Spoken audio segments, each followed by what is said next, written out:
Alors tout d'abord, rappelons que les inégalités sont importantes et que moi j'ai une conviction, c'est que nous, les banques, et en particulier la Banque Postale, on a un rôle absolument essentiel à jouer. Alors nous, de façon synthétique, comment on agit? Le premier levier, c'est l'inclusion. C'est-à-dire que faire en sorte que toutes les femmes aient accès évidemment à un compte, et donc un compte accès à un compte, accès à une épargne très accessible puisqu'elles peuvent épargner à partir de 15 € par mois. Donc là vraiment en domaine d'inclusion, faire en sorte que toutes les femmes et les hommes bien sûr aient un compte et de façon très accessible. Le deuxième levier, c'est la protection. Je crois qu'on le sait, il y a des moments critiques dans la vie, la maladie, la séparation, la monoparentalité d'ailleurs en règle générale, qui vont faire que malheureusement, c'est les femmes qui vont être le plus touchées de ces conséquences. Donc nous, on travaille avec Crésus, qui est un dispositif d'accompagnement et la gestion du surendettement. Et malheureusement, c'est 63% des clients que nous recommandons, que nous envoyons vers Crésus, sont des femmes. Donc voilà, juste pour vous montrer, ça touche malheureusement beaucoup plus les femmes que les hommes.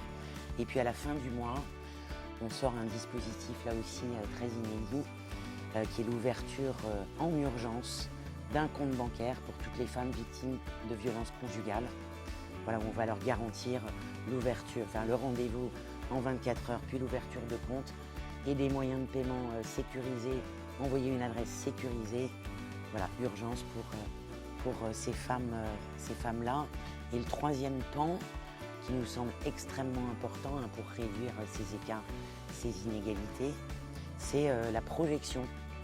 Donc nous, on fait en sorte, dès 40 ans, d'inciter les femmes à anticiper leur retraite, pour ne pas ajouter à l'écart déjà de pension, dû à l'écart de salaire, voilà, pour qu'on ne vienne pas ajouter un écart de patrimoine constitué au moment de la retraite.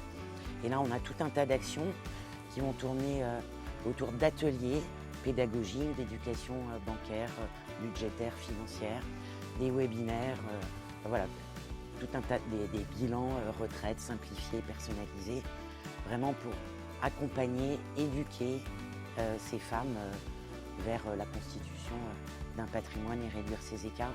Et je dirais enfin peut-être une dernière chose, c'est accompagner partout sur le territoire.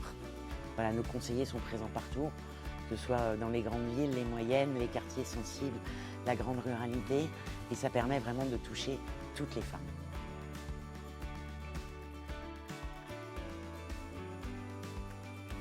C'est seulement 18% des femmes qui se lancent dans l'entrepreneuriat contre plus de 30% des hommes.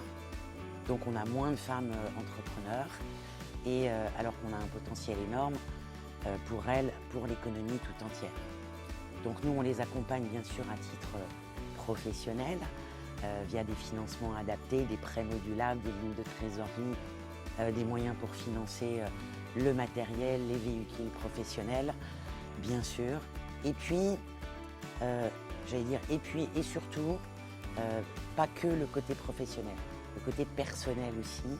Donc la constitution d'un patrimoine personnel, la préparation de la retraite et la protection sociale, très important aussi, qui va faire qu'on va l'accompagner sur ces deux pans.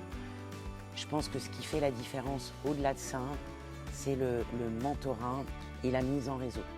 Et donc nous, ce qu'on propose à ces femmes entrepreneurs, clientes de la Banque Postale, c'est les accompagner avec tout un tas de structures, principalement locales, qui sont soutenues par le groupe La Poste. Je pense à Femmes des Territoires, je pense à Les Premières qui sont présentes sur tout le territoire. Et on met en relation nos clientes entrepreneurs parce que ces structures-là vont leur offrir formation, ateliers, webinaires et surtout mise en réseau. Et ça, c'est vraiment fondamental et je pense que ça change absolument tout pour ces femmes entrepreneurs.